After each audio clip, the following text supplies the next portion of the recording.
Hyundai Clermont-Ferrand, partenaire de Légende du Sport. Bonjour à vous toutes et à vous tous. En cette journée de Super Bowl, j'ai l'ancien linebacker des Redskins et des Panthers, Philippe Gardant. Philippe, bonjour. Bonjour Jérôme. Alors, comment va se préparer ta nuit? Et on rappelle que tu es consultant Beansport et on va te voir et t'entendre toute la nuit. J'imagine que tu as préparé toutes tes fiches. Oui, bien sûr. C'est des fiches qui se préparent au fur et à mesure de l'année de toute façon. C'est rien de nouveau, donc on essaye de se tenir à jour au fur et à mesure et après, on essaye d'être le plus pédagogue et le plus clair possible pour que tout le monde comprenne ce qu'on veut passer comme passion et savoir. Vous allez prendre l'antenne à quelle heure? 23h. Tu vas arriver en début d'après-midi, grosse préparation avec toute l'équipe? Ouais, on a un meeting en fin d'après-midi, on mangera ensemble et puis on finalisera les derniers détails juste avant la prise d'antenne. Bon, on va parler du match. Toi qui as suivi cette saison complète de NFL, je le disais tout à l'heure, la grande finale Patriots face aux Eagles. Pour toi, je vais demander ton pronostic. Alors le pronostic, sincèrement, je préfère le garder pour ce soir, comme ça fera regarder quelques personnes. Bien sûr. Mais non, après on peut parler des forces, des faiblesses de chacun et ça, il n'y a pas de problème. Le pronostic, franchement, j'ai réussi à le tenir pendant 2 semaines, je vais encore le garder quelques heures. Qu'est-ce que tu retiens de toute cette saison et de cette finale? Est-ce que c'est mérité pour les deux équipes? C'est difficile de dire que c'est pas mérité pour ces deux équipes-là, étant donné qu'elles finissent premières respectives de leur conférence. Les Patriots finissent premiers de la conférence américaine, la conférence AFC, et les Eagles, Philadelphie, finit premier de la conférence nationale, la NFC. Donc la logique est respectée, la logique de la saison régulière est respectée, et c'est vrai que ce qu'on peut peut-être rappeler, c'est quand même, si on parle de la saison, c'est que les Eagles ont dû faire face à la perte de Carson Wentz, leur quarterback titulaire, qui était en lice pour être candidat au titre de MVP, qui, soit dit en passant, a été attribué à Tom Brady hier soir.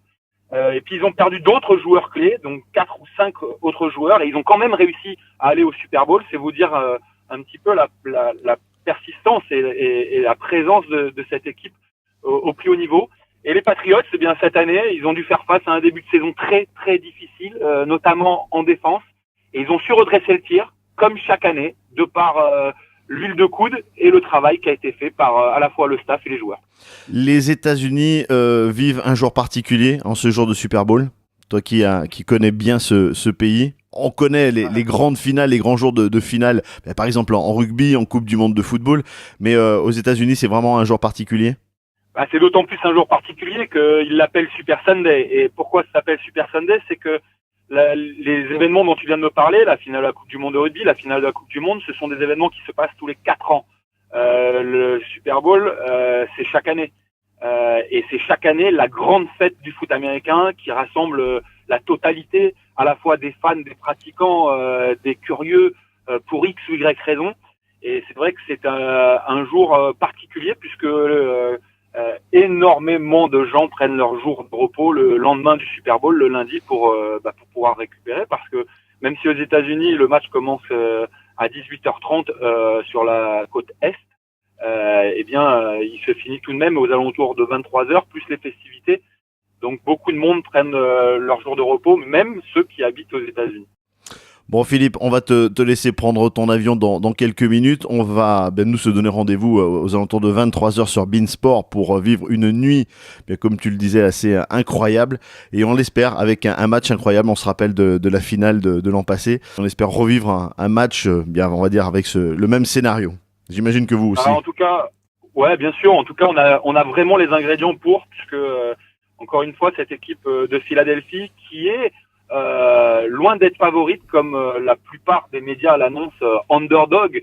Ils sont les outsiders, mais cette équipe a beaucoup d'arguments en sa faveur et elle va faire trembler le champion en titre. Et l'histoire n'est pas encore écrite. Donc le rendez-vous à partir de 23h pour un magazine d'1 heure, 1 heure et demie, et le match à partir de 12h30, sans oublier bien sûr toutes les festivités d'avant-match et à la mi-temps, avec l'hymne national et le concert de Justin Timberlake notamment à la mi-temps.